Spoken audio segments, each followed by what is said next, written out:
Okay. Good morning, everyone. Am I getting feedback? There we go. Okay. Good morning. I'd like to call the Design Review Committee meeting to order for Wednesday, May 8th, 2024. We will start with roll call. Good morning. Committee Member Banducci, Here. Committee Member Browning, Here. Committee Member Cameron, Here. Committee Member Ellsworth, and Committee Member Perez. Here. Thank you. All right. Item B, approval of the minutes. The minutes that we have before us are from March 27th and from April 10th. We can approve these individually or combined. Has everyone had an opportunity to review them? And if there are no changes, do we have a motion to approve? I move to approve both. Thank you, Gailey. I'll second it. Thank you, Caroline. We have a motion and a second, and the committee will vote. Committee Member Browning, Aye. Committee Member Perez, Aye. Committee Member Ellsworth, Yes. Committee Member Cameron, Aye. and Chairwoman Banducci. Aye. Thank you. Motion carries. Thank you. Item C, public hearings continued. No items under that today. So that takes us to item D, public hearings new. Our first item on the agenda is D1, the Housing Authority of the City of Eureka, HACE 25-I in Prospect Project. This is the green phase 1 of 7. This includes multiple locations with various APNs, and the project is the entire 25I and Prospect Project environmental document and green phase for design review and for density bonus. The recommendation today is to hold a public hearing and adopt a resolution finding the entire 25 dash, is it 1 or I? Sorry. 1. It changes on the agenda. Sorry. And Prospect Project exempt from CEQA and conditionally approving the design review and density bonus for the green phase. And I'll allow the staff to run us through the project and present it to our group here. All right, thank you. Good morning, committee members. I'm Assistant Planner Ponce, and I'm here to discuss the Housing Authority of the City of Eureka's 7-phase redevelopment project called 25-1 and Prospect, and its first phase, the green phase. Here is a bird's eye view of the entire project's location. The site is located south of the Eureka Mall in Winco. Zooming in closer, this is the entire project site with its different phases. The entire project is south of Harris Street and north of Burrell Street, and is east of Prospect and west of Elizabeth. And here are Everdeen and Hyler Streets, which bisect the entire project site. And this is the green phase's location. This phase is requesting design review and density bonus approval today. The 25-1 and Prospect project is a 7-phase project which will redevelop the Housing Authority's existing public housing portfolio on 8 adjacent parcels. The entire project will occur on an 8.61 acre development footprint and will demolish the existing housing and rebuild multi-housing on each property at a higher density using the current city zoning code density allowances and state density bonus law. The project will replace 106 existing housing units with 256 units. The green phase is the first of 7 phases, and it will replace 8 existing units with 44 units. It will require, the green phase is 1.19 acres in size, but is currently located on a portion of an approximately 1.62 acre parcel, which is owned by the Housing Authority and includes the City of Eureka Alley, a lot line adjustment and or subdivision, and an alley vacation will also be processed at a later date to create one legal parcel for the green phases project site, which is included in the condition of approvals. Required approvals for today. The entire 7-phase 25-1 and Prospect project will require CEQA. The project is subject to the provisions of CEQA, and although the city is only reviewing design review and density bonus applications for the green phase at this time, CEQA requires the city to review the environmental impacts of the whole project at one time rather than dividing up the project in 2 or more pieces, which would be called piecemealing or segmenting. The green phase will require approval for design review and a density bonus. So why design review? All new buildings that are 500 square feet or more in the R2 zoning district require design review. Design review is a discretionary permit required for this project. Per city code, density bonus applications for the housing developments required discretionary review will be reviewed upon and acted upon the highest review authority, which is the Design Review Commission.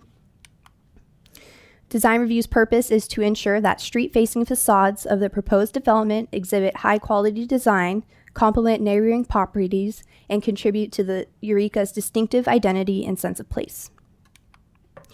The review authority may not require modification to a project feature that complies with mandatory development standards in the zoning code. For example, if a project complies with the minimum setback standards, the review authority may not require an increased setback. Also, the Housing Accountability Act, a state law, California Government Code Section 65589.5, establishes that a local government may not deny, reduce the density of, or make infeasible a housing development that is consistent with objective local development standards like setbacks, building height, density, things like that, as this project is. Objective standards meaning quantifiable standards that do not involve personal or subjective judgment by a local official, like setbacks, height, and density, minimum architectural features, must be used.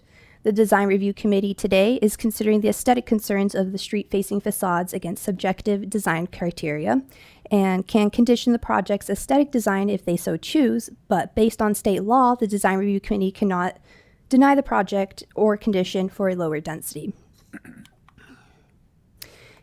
Here are some street view photos of the Green Phase's current site.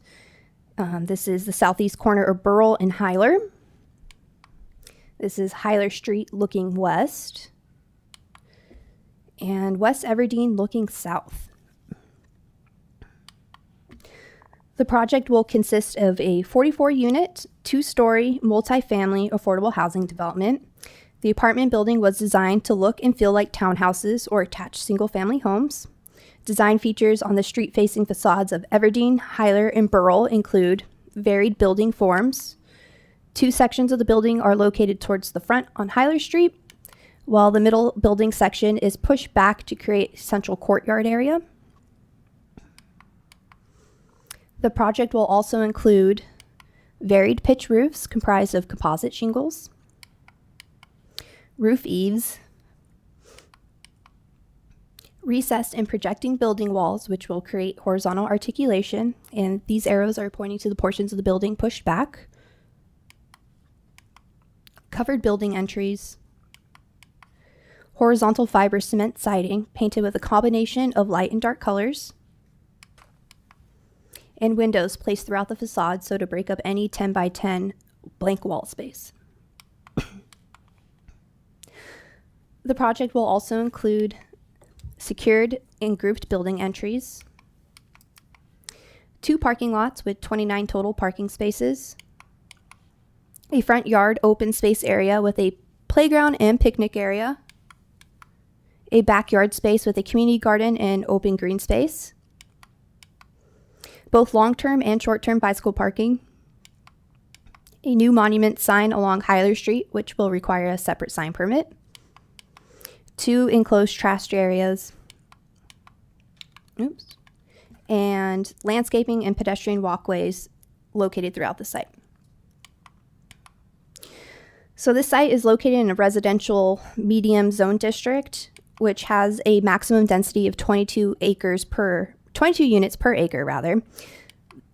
The site, after the lot line adjustment or subdivision and alley vacation, will result in a 1.19 acre parcel, so 27 units are allowed, but because all units will be for lower income households, except for the manager's unit, the project qualifies for an 80% increase of units above the base density of 27 units, which means 22 bonus units are allowed for a total of 49 units, but the Housing Authority is only proposing 44, which is 5 less of what could be allowed. Additionally, due to the project's intended affordability, the applicant is also requesting 1 density bonus waiver and 1 concession incentive. The first request is to waive the parking placement development standard, which prohibits surface parking spaces for multifamily dwellings from being located between the primary building and the front or exterior side property line. Following this standard would physically preclude the development from being built at the allowed density. Structure is broken up so that the central dwelling units are set back behind the courtyard area and between two parking lots. Because these parking lots are located between that central dwelling unit and Everdeen and Burrell Streets, the project does not meet the parking placement development standards. The second request is a concession incentive to deviate from the building entries development standard to allow a limited number of building entries on the ground floor facing Hyler Street to enhance the site safety and reduce development costs to allow development to be built at the permitted density. The building entry standards requires all ground floor dwelling units with street frontage to have their own entrance facing the street. Due to the slope of the project site, ADA compliance requirements, safety concerns, the cost of installing an entrance from the street on each ground floor unit would not be economically feasible. Thus, the applicant chose to limit the entrances by grouping them together so that 8 units open up into one hallway. The group entrances will create small cohorts and will feel like neighborhood blocks. The proposed development will not be detrimental to public health, safety, or welfare. And for all the reasons presented and included in the staff report, the recommendation is to hold a public hearing and adopt a resolution finding the entire 25-1 in Prospect project exempt from CEQA and conditionally approving the design review and density bonus for the green phase. And here is a suggested motion, but we'll stop screen sharing to allow for discussion. Myself, other staff members, and the applicants are available for questions. Thank you. Thank you very much. All right, we'll begin with questions from the committee to city staff, if there are any. Go ahead, Chuck. I have one question. One of the things I noticed that was covered in your presentation was that we're not allowed to disapprove this. And if that's the case, why are we here? I'll take that. You're allowed to condition it to change aesthetic elements of how it looks and from the street. So you're here to evaluate the aesthetics of the project, and you can impose conditions and make changes. You just can't completely deny the project or do anything that would reduce its density. Thank you. Density being the number of units. Any other questions of staff? We did review this as a pre-application review, which I think is very helpful. Oh, go ahead, Chuck. I hate to be a pain here, but Go for it. one of the things that is conspicuously absent on this is the lack of parking. And again, I realize that I don't believe that that's our purview to deal with. But just for the record, I want to say that this is going to impact that neighborhood dramatically from the lack of parking. It's just a reality. So there you go. I do want to say that they are overall the larger project is adding a significant amount of parking over what exists now. Do you have those numbers, Penelope? Yeah, let me look at the staff report. I found it. So there are existing 28 parking spaces for all the housing authority units currently, and the proposed is 214. So there is a substantial increase of parking that will be coming as of the result of these projects. Given those numbers, do those numbers reflect the parking to serve each of those different complexes?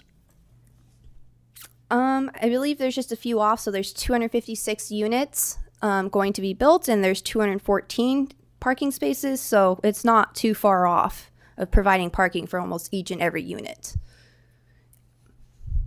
So as I understand it, each one of those different units will have about 0.8 parking spots. Yes, sir.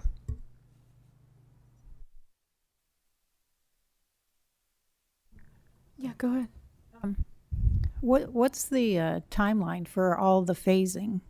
I mean, I'm assuming this is going to take a year to just get through the permits and build, but That is a great question. That's dictated on a bunch of other factors, funding, other reports that have to go into like the CEQA and NEPA analysis. I think that's a better question for the project managers and Cheryl, who is the manager for the Housing Authority.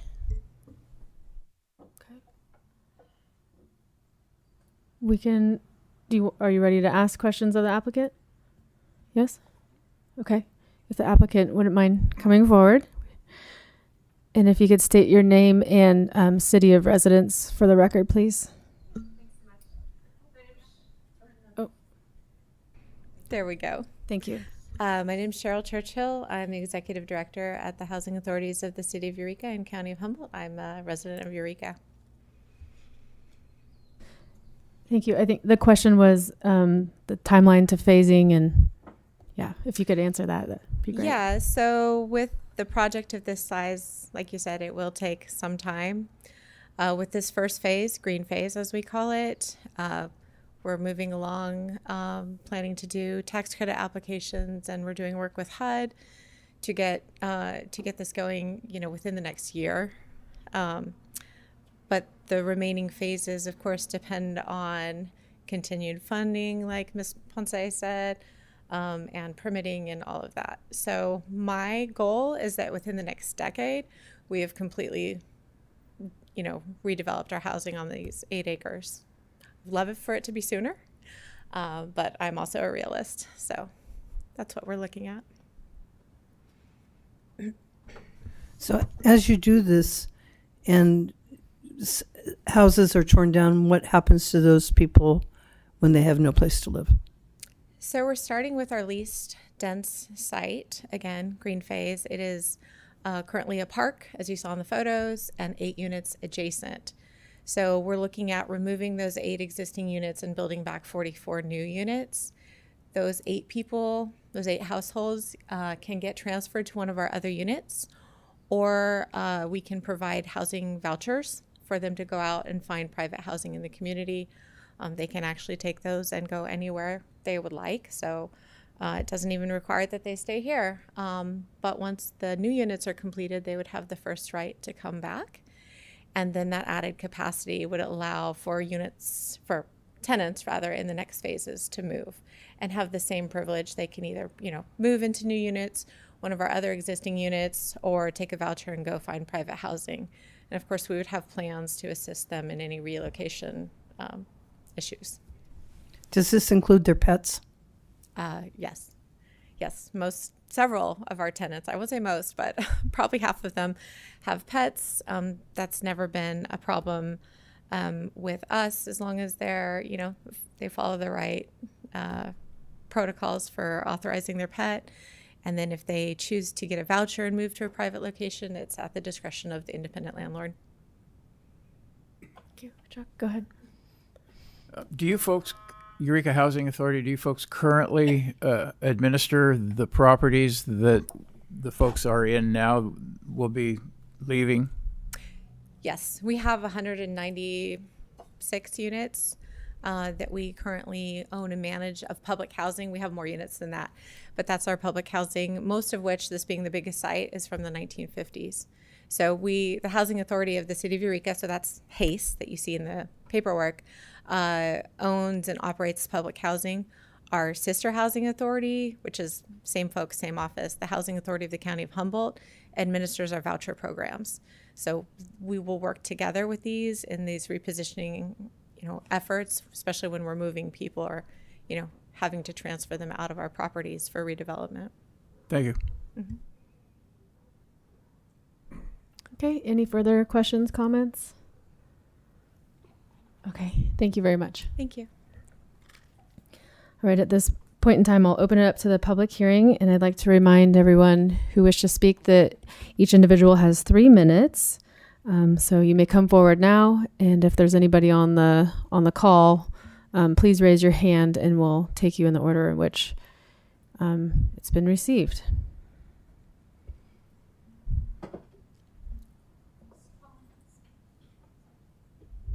I'm sorry?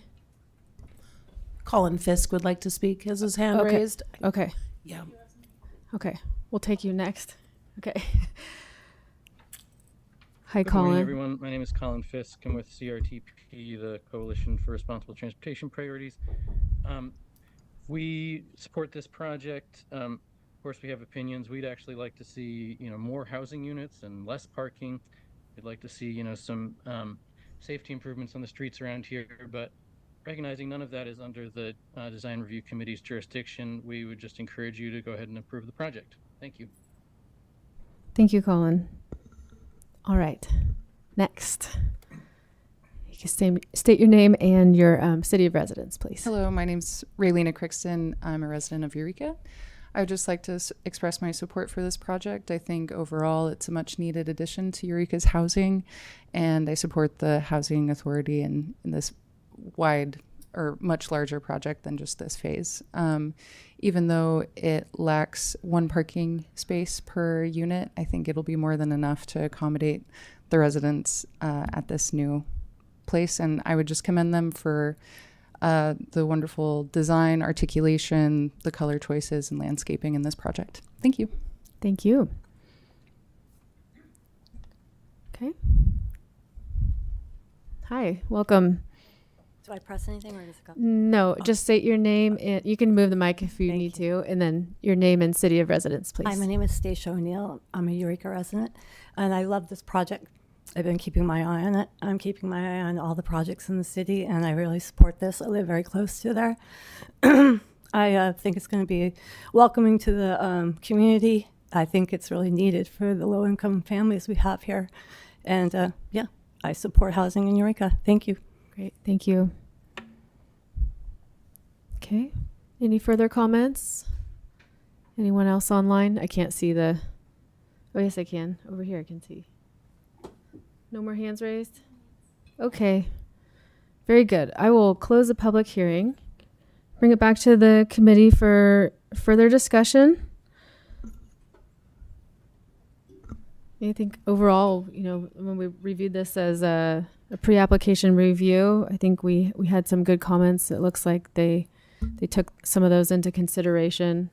It's still a benefit to the community, in my opinion, and I think that the architecture is welcoming and supportive of multifamily housing and creating community.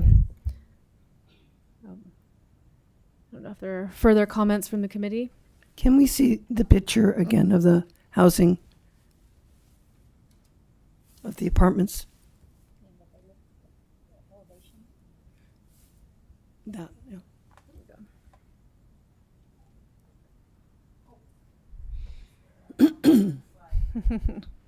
Oh.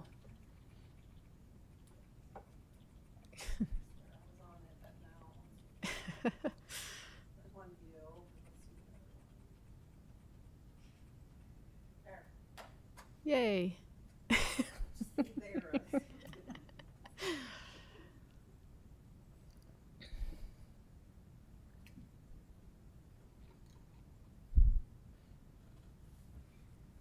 Would you consider more grids in the windows? They're just sort of bland. Emily or Michael, can you respond to that, please?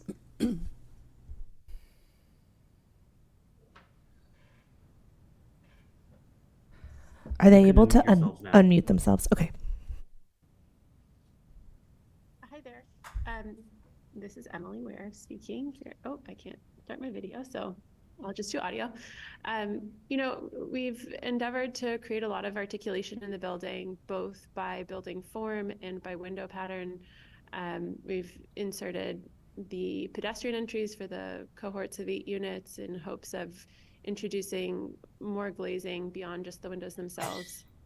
We've also added a lot of landscape along the street frontage on Hyler, Everding, and Burrell, and we're optimistic that the combination of all of those factors together create for a compelling and additive design that fits into the urban fabric of the rest of the community. Thank you, Emily. Any other comments? Question? Go ahead, Chuck. Just got one. We saw some interesting comments from the public that were emailed to us regarding the shadowing that may occur from some of these projects. I was wondering, it doesn't look like we have any purview again over any of that, but could staff address that? Yeah, I'll attempt to address that. Oh, sorry if that was really loud. Shadowing is kind of like a view shed issue, right? So there's abilities to get view shed easements as well as solar rights easements, but you would have to go to that neighboring property owner and get authorization and record an easement to say, I'm entitled to, this standard of, not being shaded. I mean, I think the Solar Rights Act protects you from HOAs saying you can't have solar panels, but like the Solar Rights Act wouldn't protect you from your neighbor putting up a tree or a house, a building right on the meeting the setback. So in like our R2 and even R1, most of our residential zoning codes, the minimum setback for interior sides and rears are 5 feet, and the front setback is 10, and building heights range from 20 up to 35 feet in our residential zoning district. So someone does have a right to build a building 5 feet from the property line up to the maximum height. But now if the neighbor had secured an easement from the neighbor before they built, then that would prohibit the building from happening. So Director Kenyon, do you have anything to add? Yeah, again, your focus is aesthetics, so you could focus on building articulation as an aesthetic concern. That could be something you think about. But in terms of shading, I mean, to the extent that it's an aesthetic concern, you could consider it. Thanks. Okay. Any other discussion or a motion? I'm going to just ask a simple question. So I'm assuming that each phase is going to be different colored buildings, right? Or they're not all going to be the same, right? Or you don't know? You don't? Okay. We'll deal Can with we that have one. somebody answer on the mic? Emily, could you speak up? Yeah, I can speak to that. I think we intend to start with this phase, and we'll take it phase by phase. If everybody's loving the color scheme, and again, we'll come back for a design review for each phase as we go. So plenty of time to talk about next phases, and we're really thinking right now about the aesthetics for green phase, which I recognize it's a little confusing to call it green phase when in fact the building is blue. So there you go. Yeah, I think we're going to start with this phase, and if it's looking good, once it's all installed and everybody's happy with it, we can think about using the same palette for the next one or something similar, complementary. Plenty of time to talk about those next phases. And I believe they do plan on coming to pre-application meetings for all the phases. Great. Yes. We appreciate that. Thank you. Okay. Good. Can we have the motion up on the screen, please?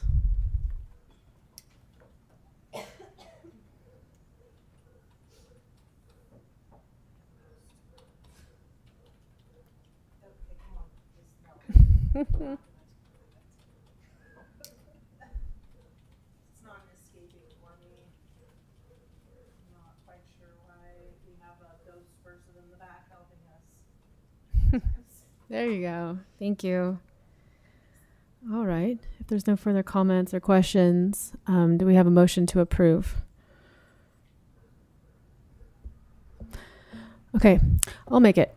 I move the Design Review Committee adopt a resolution finding the entire 25-1 in Prospect project exempt from CEQA and conditionally approving the design review and density bonus for the green phase, a 44-unit multifamily affordable housing development at 3230 Hyler Street, also known as 708 Burl Street.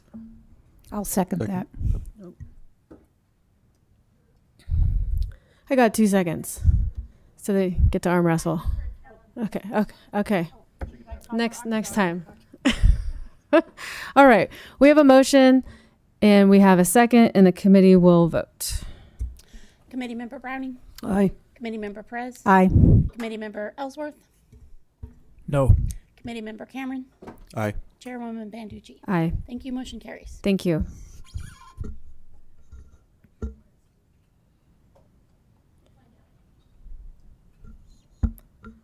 All right. Thank you all for your input and your comments. Am I good to move on? Yes. Okay. All right. Item D.2, ACGC 5-unit multifamily residential development located at a number to be determined on Boone Street. This is, sorry. There we go. Design review application DR 240001. The recommendation is to hold a public hearing and adopt a resolution finding the project exempt from CEQA and approving with conditions. And we'll let staff run through the report.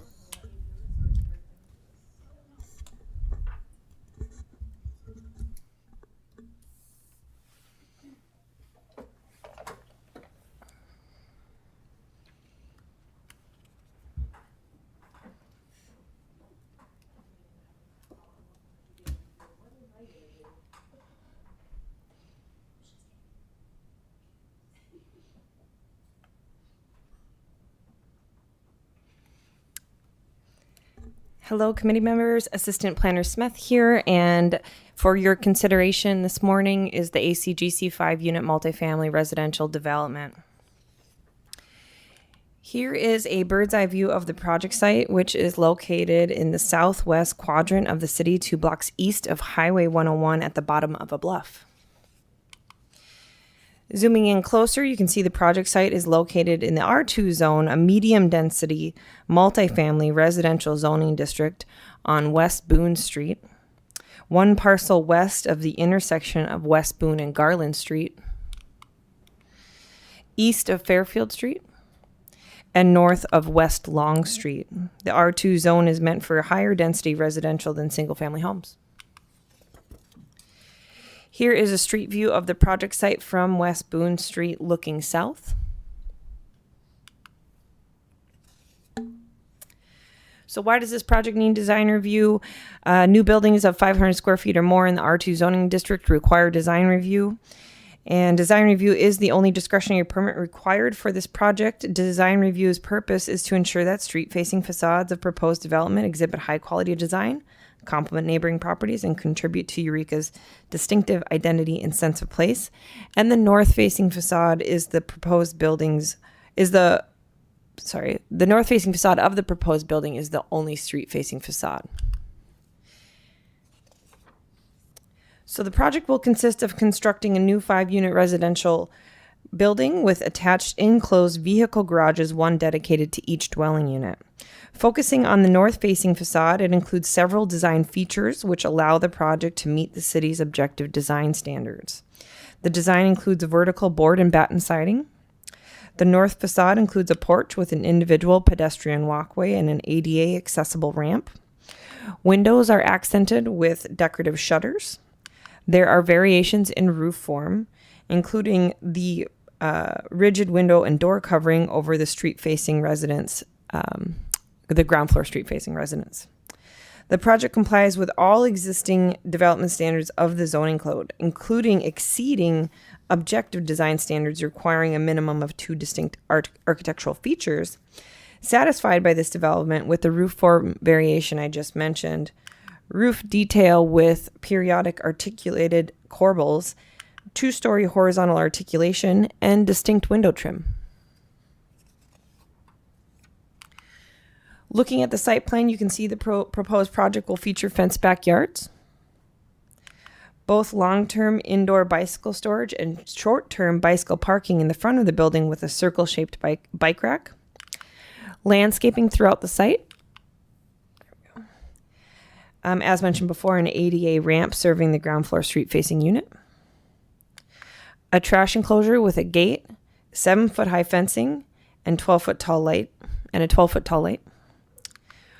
1 dedicated garage for each dwelling unit, providing enclosed parking, and 1 additional pedestrian walkway. I'm going to reiterate a few things that Planner Ponce said here. So public comment was received regarding a few aspects of the proposed project, including the allowed density for the site. The allowed density for the R2 zone district is 22 dwelling units per acre, which breaks down to 1 dwelling unit per 1,980 square feet. The site is approximately 8,900 square feet. Depending on which source I go to for the square foot, it's different. The housing element says it's 8,892. The APN map would break down to about 9,000 square feet. So it varies a little bit. So we're just going to ballpark it at 8,900 square feet, which allows for a density of 4.5 dwelling units. And Eureka Municipal Code states fractions of 1/2 or higher get rounded up, allowing this site 5 dwelling units. Additionally, the city's general plan includes the housing element, which is certified by the California Department of Housing and Community Development, and it identifies the site as needing 5 dwelling units. Thus, the proposed density complies with the zoning code and certified housing element. Comments were also received about the setback of the project from the eastern property line. Minimum setback requirements from an interior lot line in the R2 zone district is 5 feet, and the project complies with this standard. The neighboring house to the east is also set back approximately 5 feet from the shared property line. Thus, the existing home and the proposed building will be about 10 feet apart. Another concern was the proposed building height will block sunlight from the neighboring property to the east. The proposed building height is 29 feet, which is 6 feet shorter than the maximum allowed building height for this zone district. Technically, this could be a 3-story structure if the developer wanted. The building height will be the same or similar to the existing multifamily dwelling to the west of the project site. The Design Review Committee must only consider project features directly related to the 7 design criteria as outlined in the staff report. The review authority may not require a modification to a project feature that complies with mandatory development standards in the zoning code. For example, if a project complies with minimum setback standards, the review authority may not require an increased setback. Also, the Housing Accountability Act, state law, California Government Code 65589.5 establishes that local government may not deny, reduce the density of, or make infeasible a housing development that is consistent with objective local development standards like setbacks, building height, density, etc., as this project is. Objective standards meaning quantifiable standards that do not involve personal or subjective judgment by a local official, like setbacks, height, density, minimum architectural features, no blank walls, materials, etc. The Design Review Committee today is considering the aesthetic concerns of the street-facing facade against subjective design criteria and can condition the project's aesthetic design if they so choose. But based on state law, the Design Review Committee cannot deny the project or condition for lower density.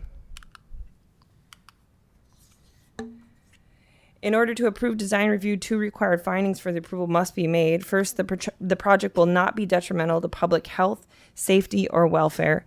As mentioned in the staff report, the purpose of the entire zoning code is to protect public health, safety, and welfare. That's written into the code. Thus, a project that complies with all the development standards of the zoning code innately protects health, safety, and welfare. Second, the proposed project must comply with all 7 of the design review criteria of Eureka Municipal Code 155412040J. As outlined in the staff report, staff feels the finding for approval can be made and recommends the Design Review Committee hold a public hearing and adopt a resolution to conditionally approve the project. I have a suggested motion here on the next slide, but I will stop screen sharing and allow for discussion. Thank you very much. All right, we'll begin with questions of staff from the committee.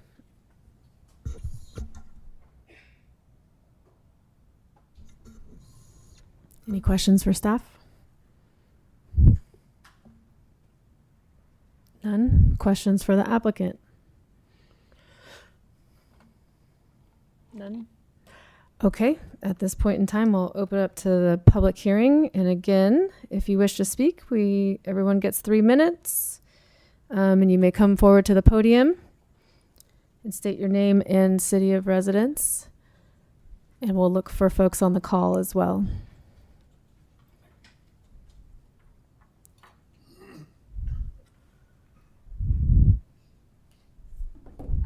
No problem.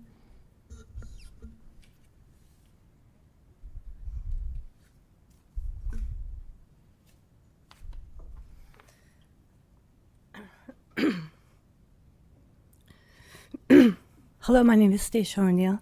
I'm a Eureka resident, and like I previous spoke, I am not opposed to responsible housing in my city. I love my city.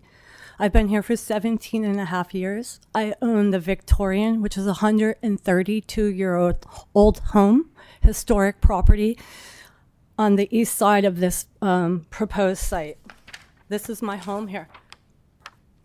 When we moved in, this fence was not there. We put the fence in. It was open to the field. There was a Victorian with 3 lots that has been there for 132 years. These are my windows that will face ACGC. This is my child's bedroom, my bathroom, and my bedroom, and another bathroom window. Plus there's 2 skylights on top and a window that's in the front facing sort of that way. These are closer of the windows in the back of the house. Our property is 4 feet from the fence, so we're not going to have a 10-foot clearance if he builds. This is what I see from my backyard right now from the apartment buildings that are there now. As you can see, if it's anything closer, it wouldn't be in the frame of my photo. I didn't oppose this building, by the way.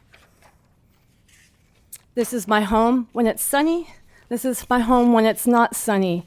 If I don't have sun, my foundation will not dry. I have an earthen basement.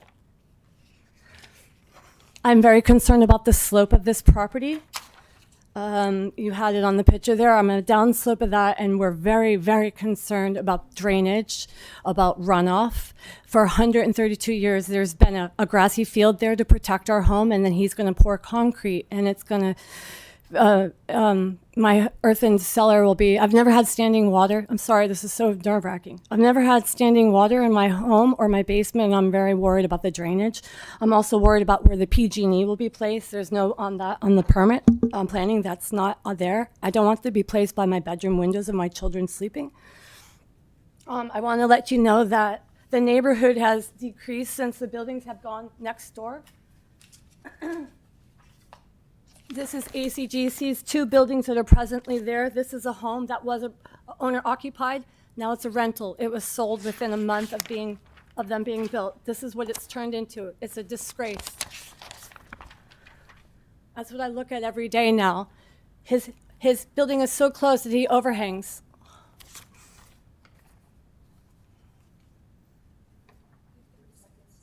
Oh, God, I didn't know that. I wanted to say that there's some really responsible designs. This is the buildings in our neighborhood right across the street. These are the buildings right across the street. These are all the buildings. There is a building on A Street where the contractor actually built with the neighborhood in mind. Oh my God, I'm sorry, I don't have this house. With the neighborhood in mind, that's my thing. If you look, it's identical to my neighbor's house. And this is what I would love ACGC to do, is do a 1-story ADU limit for senior housing without parking, because we don't need it. We want to go green in our city. Please get rid of the concrete, get rid of the garages, and go down to 1 level. What I didn't get to say, and I wish I could, is that I don't have investments, I don't have retirement. I'm a self-employed worker for Alzheimer patients. The only form of wealth I have is my home. And if I have to leave it, I will be displaced and I will lose equity, and we've already hired a lawyer. Thank you.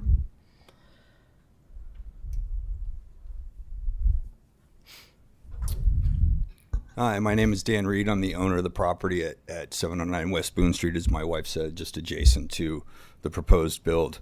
The biggest issue we have is the size of the building. A little perspective, our house stands 20 feet high by about 52 feet long.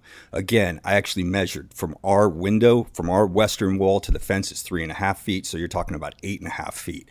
With the building proposed at 29 feet, and about 130 feet long, it's going to completely dwarf our property, taking our privacy, but primarily taking our sunlight. This building, being 132 years old, were designed for the western bedroom windows to face west in order to get that afternoon sunlight. With this dwarfed, our sunlight is gone. This house will never see light again in these bedrooms. With that said, I enclosed 3 or maybe 4 letters from real estate agents that said, yes, our property value will diminish due to the lack of sunlight, the lack of privacy. This is a huge issue for us. We recently took down some trees that were very large on our property in order to prepare for solar panels. At this point now, our attorney said, don't even bother, because this is going to dwarf your house and put you in shade, that it's not even feasible to have those solar panels. Our biggest concern as well, really, it's the sunlight. You know, without sunlight in the bedrooms, can any of you imagine living next to a place where you no longer see the light of day? And it's a real tough thing for us, including our privacy. If we were to resell, we would not get anywhere near the value of where it's at now. Because what family would want to move in with an apartment building? I liken it to living next to a cruise ship. Our idea is either single-story units or at the very least flip-flop this building. So the driveway is on our side. It will set this building back farther away from our property, giving us a little bit more sunlight. And having the west facing wall being the back of the building, which makes so much more sense. So I'm hoping that this can get redesigned to work with us, because the thought of losing all of our value, our sunlight, is just devastating. And if we were to move, our house, this beautiful 132-year-old historic home, would be turned into a rental, because no one is going to buy it. Just like at 741, it is now a rental. So I just hope that you guys just listen, and we'll work with you. I'm not opposed to this build at all, but just the way it's designed is detrimental to us. It's taking basically money out of our pockets, in my opinion. So I appreciate your time and your consideration. Thank you. Thank you.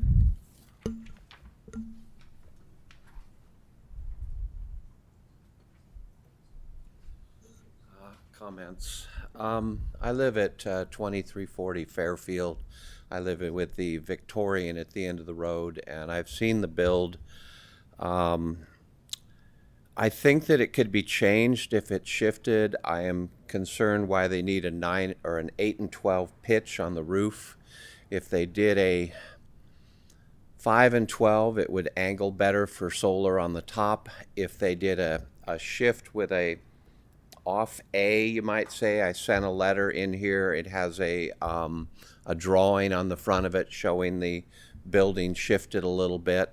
And also if they shifted the building over the garages a little bit more and pulled it further away from the property line on the second floor, leaving the footprint on the first floor, I think this would help. But the people next door, you will eliminate them from allowing them to have solar panels. I have solar panels on my house, and it makes a huge difference. So I think the design could be changed slightly because of the 2 fourplexes next door that were built too close to the property line. They were legally put there, but then when they did the blowouts, the roof line, they're within a foot or so of the actual property line. So even though you have a 5-foot setback, doesn't mean you have a 5-foot setback up there. And again, the people on the west side of the fourplex moved out, lost value for their house. We're in a neighborhood of multi-housing, but the neighborhood used to be Victorians with small farms. My house used to be a small farm. the one with the old gas station, if anybody knows that, across the street from me, used to be several lots. And also the lot size, my calculations come up a little different. It's 53.5 wide because it's a trapezoid. It's not a full line there. And they are under my calculations, again, the R200 or the R2000, even with the 90%. It's very, very close. So I am not opposed to building.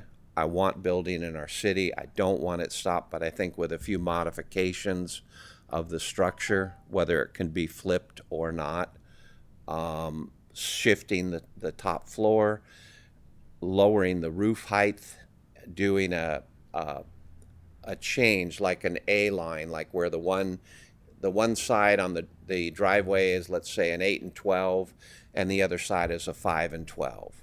It would still allow them to put their heating systems in the attic like most builders are doing now, and it would give the sunlight to the people next door. Thank you. Thank you. Yeah, if we missed your name for the record here.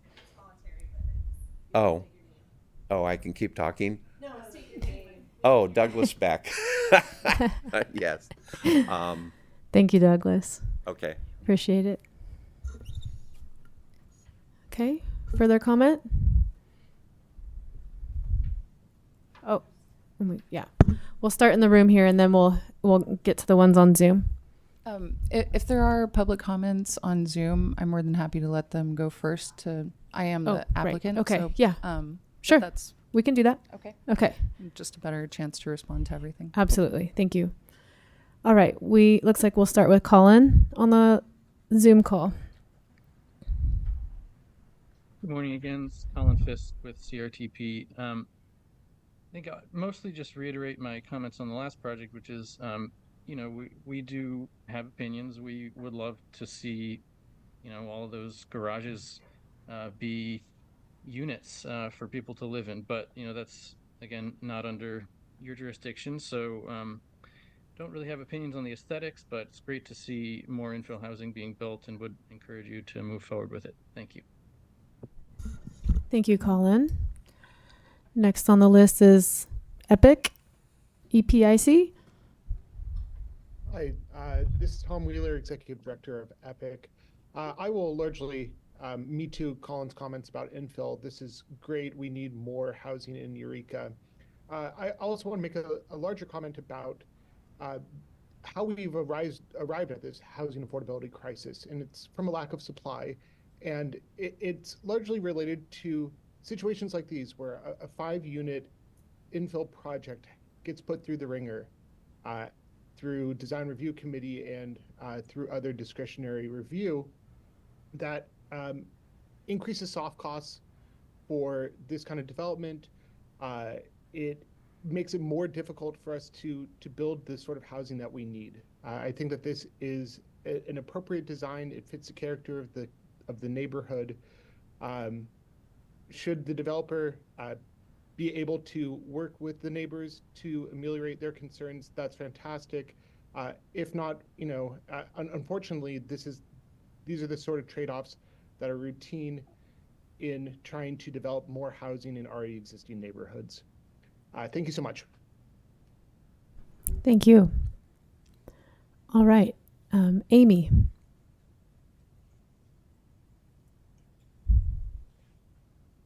Good morning. Oh, good. I'm unmuted. Hi, my name is Amy Dillon Sewell. I live at 748 West Carson. I'm right around the corner from this project.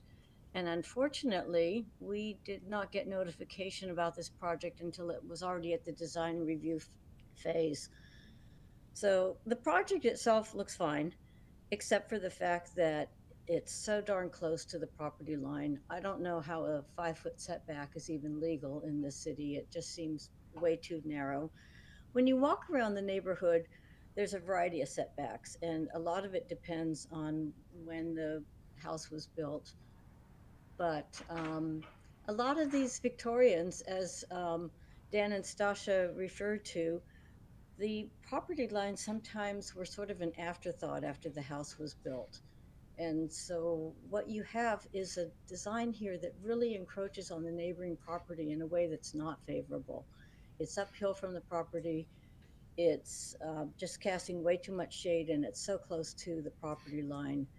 And we're not opposed to the building. We need infill. That's fine. The problem is that nothing in this design shows how it affects the neighbors. And I'm not concerned just for this property, but all around town. We're going to have infill, and we're going to have people affected. And if you put things so close to the property lines and you block sunlight, then you have a problem. So, you know, we need to start at the front end and get these infill projects to work with the neighbors a lot better. And that's all I'm requesting, is that the builder work with the neighbors so that we can not block the sunlight so much. Thank you. Thank you, Amy.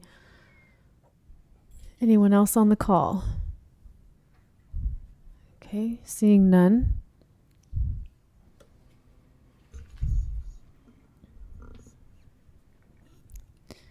I know you've already been up here, but if you could state your name and address morning. again. Thank you.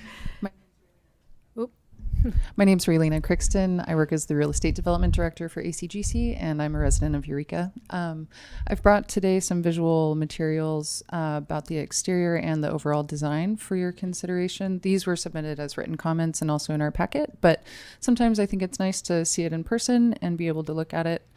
Can I pass this around? Show it. Yeah, either way.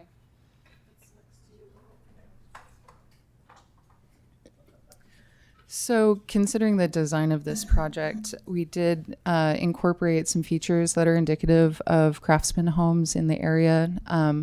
While it's not our goal to replicate craftsman or Victorian homes, we do want to honor the history of our area in a way that's modern and not an imitation, but more paying homage to it. So some of the accents, like the cedar knee braces, will be reflected in the garage. And while this is not street facing, they are a large part of the building design, since they will take up some area. And through this whole project, we were considering as much as possible the neighbors' needs, what would make this a feasible project for us, as well as considering all of the requirements that the city has, mostly in regards to parking, since this project necessitates one parking space per unit, and the kind of odd, narrow nature of this lot. This is the driveway pushes this project over to the property line. At one point, we did consider balconies, but knowing that it would impinge on the neighbor's privacy, we opted not to. So the windows on this neighbor's side of the property are, in a large part, connected to hallways or bedrooms. It's not necessarily something where there would be leering. However, I don't want to harp on things that we're not discussing today, so I'm available for any questions if we want to talk about any of the design features of this project. Thank you. Could you do me a favor and hold up that flyer that you passed to them to the camera to your right? Your other right. The other right. That's the one. So this is some of... You got it? Okay. Yeah. This is some of the exterior colors and materials that were inspirational for this project. Again, touching on classic craftsman homes that we can see in the knee braces, as well as the type of pitch of the roof is indicative of a lot of Victorian projects. So something that's distinctly modern, but pays homage to our history. Thank you. This is also in the written comments too. Right. Yeah. Yes. Thank you for that reminder. Yes, that was in the packet. All right. Questions for the applicant while she's up here? Is the driveway an existing driveway that you're utilizing? Is that the reason why it was put on that side, or no? No, there is another multi-unit structure that's on it would be the east side of this property. So if the project were to be flipped, it would eliminate sunlight for 10 plus units, where there's no, there's no chance of sunlight coming through at all. Whereas for the neighbor, they have windows on the other side, as well as a backyard and more space. So we didn't feel that it was appropriate for this project. The drive aisle is required, and the width is the required width. If it was possible to do something a little bit narrower to help some of the setbacks, we would have definitely considered it. But under the zoning code, this is the minimum that we had to adhere to. Thank you. Mm-hmm.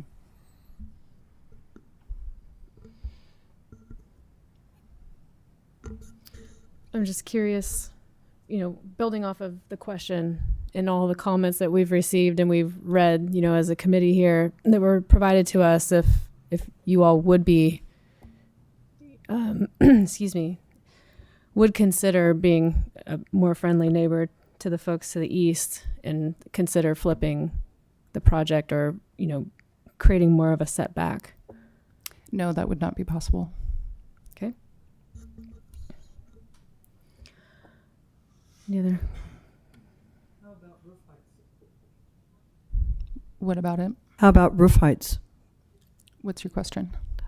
Mr. Beck had, when he was speaking, spoke about maybe altering the roof heights to be lower so the neighbors could have more sunshine.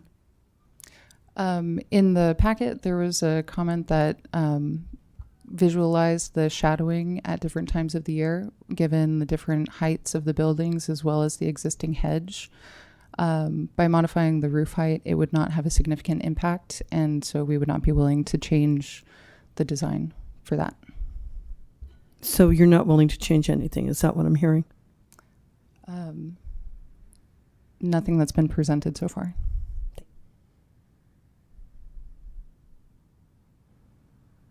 Okay. Any other questions, comments? Okay. I will, I don't see anybody else on the call. No one else in the room, correct? Okay. So I'll close the public hearing.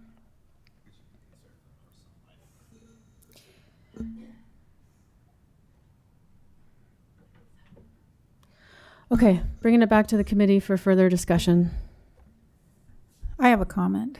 So I worked for the city of Eureka as a planner. I don't even want to tell you how many years ago, but it was the previous municipal or zoning code. The previous zoning, when was this one adopted? It's been, 5 years or? The zoning code was comprehensively updated in 2019. Okay, so 5 years. Yeah. So, okay. So the previous one, and I can't, I'll quote it as much as I can remember. It used to be the side yards were 10% of the lot width plus 1 foot for each 2 feet over 15 feet in height. Has anybody been here more than 5 years? Am I close? 15, 20 feet in height? Am I? Yeah, we still have our coastal zoning code, and there are a few, like a couple small residential areas, and yeah, it was pretty complicated like that. Yeah. So, and I worked on when I left the city, I was doing work that we would design buildings, and we had to get them in just single residence units. You still had to do that. And all of that was it was for solar. And now it's been taken away, and now we're seeing what's happening. That's my comment.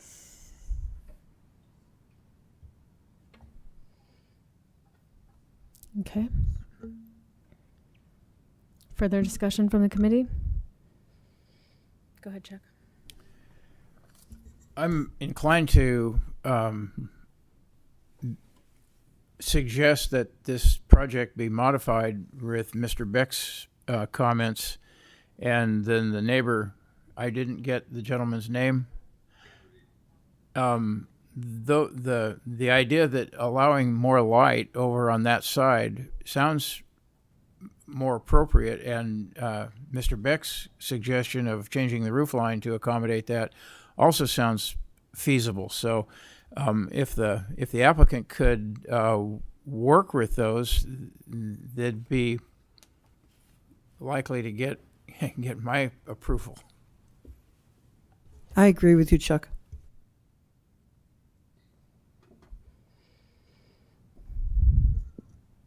Okay. With those comments, I think it'd be best if city staff could give us some guidance on how to proceed.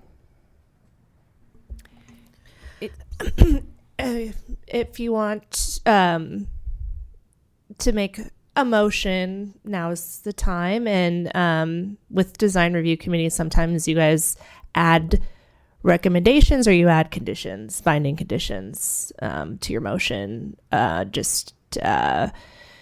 If you do, it's always good to tie the additional requirement to the design review criteria, to the required findings. Is that what you were asking for? Yes. And if we can't come to an agreement today, what happens? The new bylaws state that a split decision is no, and it gets to go to the planning commission. Yeah. Okay. Yep. Go ahead. Yes. No. The idea of conditioning the project for roof pitch, like Director Kenyon said, if you can tie it to an aesthetic concern of one of the design review criteria, there could be either a recommendation or a condition related to roof pitch. I don't think, and correct me if I'm wrong, that you guys could condition for a reduced building height. Doesn't sunlight have to do with health, and that's part of what we have a purview over? Yeah. Health, safety, and welfare is the basis for zoning in the first place.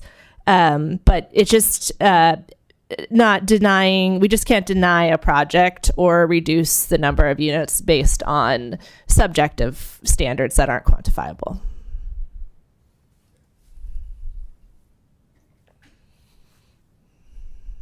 Yeah, please. Would it be possible to condition with a change of position on the property? That's a tough one because the code specifically says that the design review committee cannot change anything that meets a minimum objective standard of the code, and the code has a minimum setback of 5 feet, and it actually uses that standard as the example of what you can't make a change on if it meets the objective 5-foot standard. So that's pretty clear in the code that that's not in your purview. But you all can do whatever you would like to, you're an independent committee. So good time to clarify that whatever decision you make, whether it's approving or disapproving, there's an appeal process. So it can get appealed to the planning commission, and then depending on the decision of the planning commission, it could get appealed to the city council.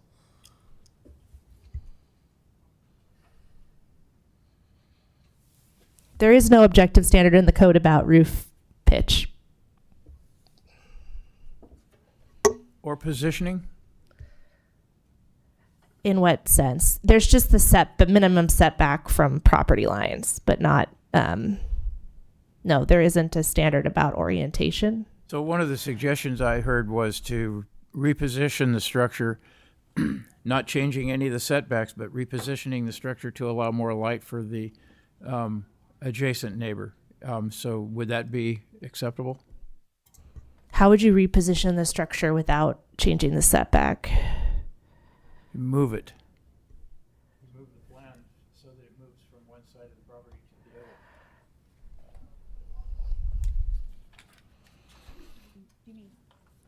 other. You mean mirror it, Chuck? Mirror it? Yeah, basically, yes. Yeah, because because you have to have 20 feet to back up from the garage. So they've got 20-foot 5 inches or 6 inches. So that, yeah, they can't move the building more than 5 inches or 6. I don't. But they could mirror it. Right. I think the issue is we can't tie that to aesthetics though, because it meets Yeah, it already exactly. meets Yeah, the that's- setback that's- requirements. so Yeah, we that's can't the screwy part of this. Yeah. require that basically.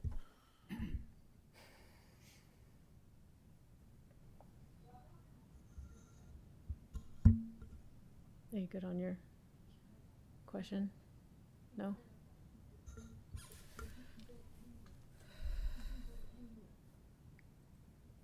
Okay. Any other questions, comments? I think we could pull the motion up.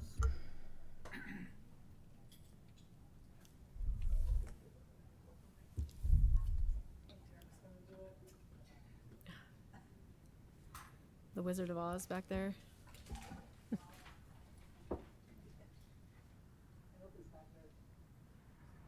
You don't need to share it, just tab to it.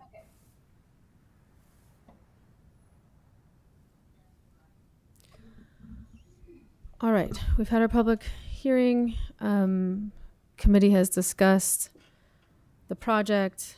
Motion or conditions are on the table.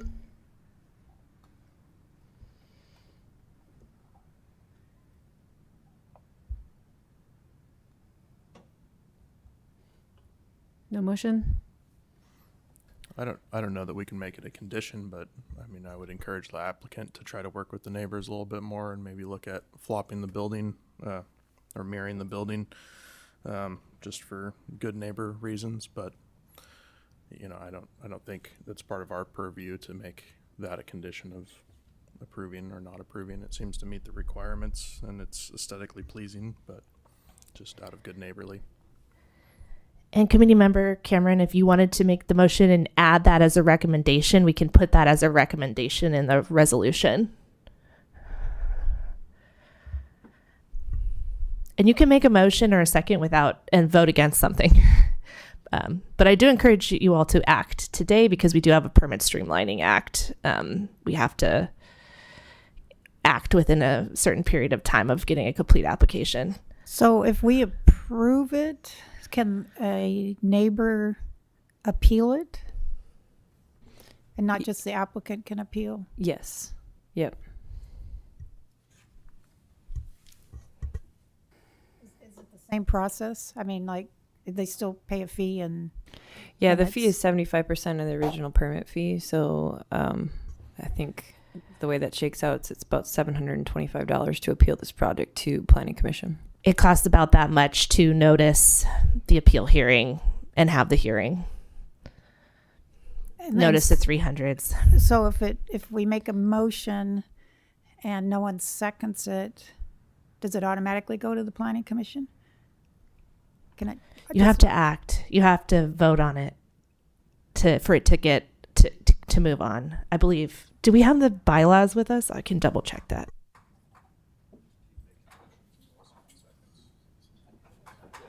Yeah, the motion could fail and yeah.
sorry, let me read it out loud. And a majority vote of members in attendance at the meeting will constitute a decisive vote.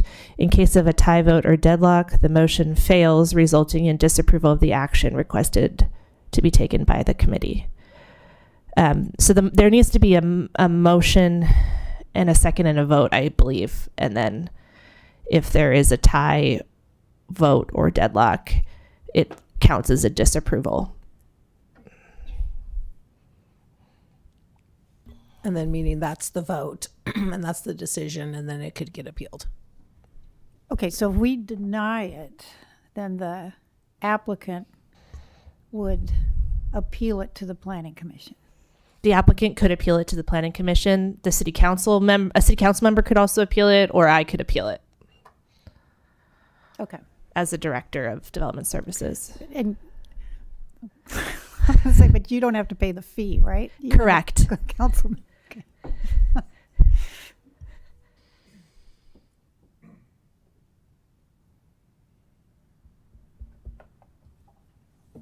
Okay.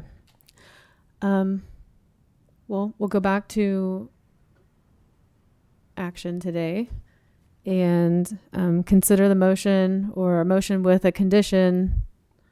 You can also do a motion to deny if that's what you want to do. You don't have to take staff's motion. You can go a different direction. Just make findings on the mic as to why you're making a different decision. If we make a motion to deny, does it come back to us again, or does it go to planning? No, it does not come back to you. Then you've acted.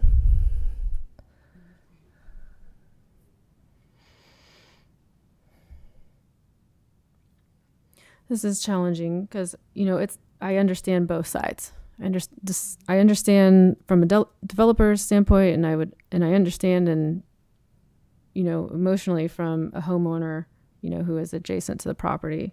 And I think that's why most of this committee is sitting up here challenged with presenting a motion. Just wanted to share that because I feel the feelings right now. I agree with you, Cassidy. As a homeowner, I empathize with the homeowners. I think the design is a great design, but I don't see the person that has this design being flexible at all, and that is very concerning.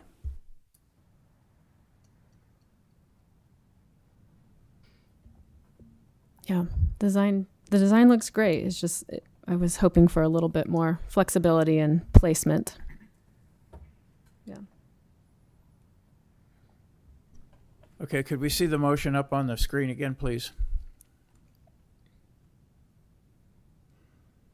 Thank you. Okay, I'm going to move to deny the Design Review Committee adopt a resolution finding the project exempt from CEQA and conditionally approving ACGC 5-unit multifamily residential development at APN 008-022-028. Will you repeat that one more time, Chuck, please? Committee Member Ellsworth, I move the Design Review Committee adopt a resolution denying the project. That would make it clearer. Thank you. I will do as advised. Do you want me to read that again? No, I've said it now on the mic, so Thank you. if that's what your intent was. That is correct. Second. Okay, we have a motion and a second. You ready for a vote? I think it would be helpful to state the reasons if we could add that, before we vote. Yes, thank you for that suggestion. Reasons. Say that again, please. If you could state the reasons for denying the project exempt from CEQA and conditionally approving it. Sure. Yeah. Primarily, it's the inflexibility to work with the surrounding neighborhood to meet some of their concerns. Does that work? And tie it to the health and safety finding. Yes, the health and safety, sunlight.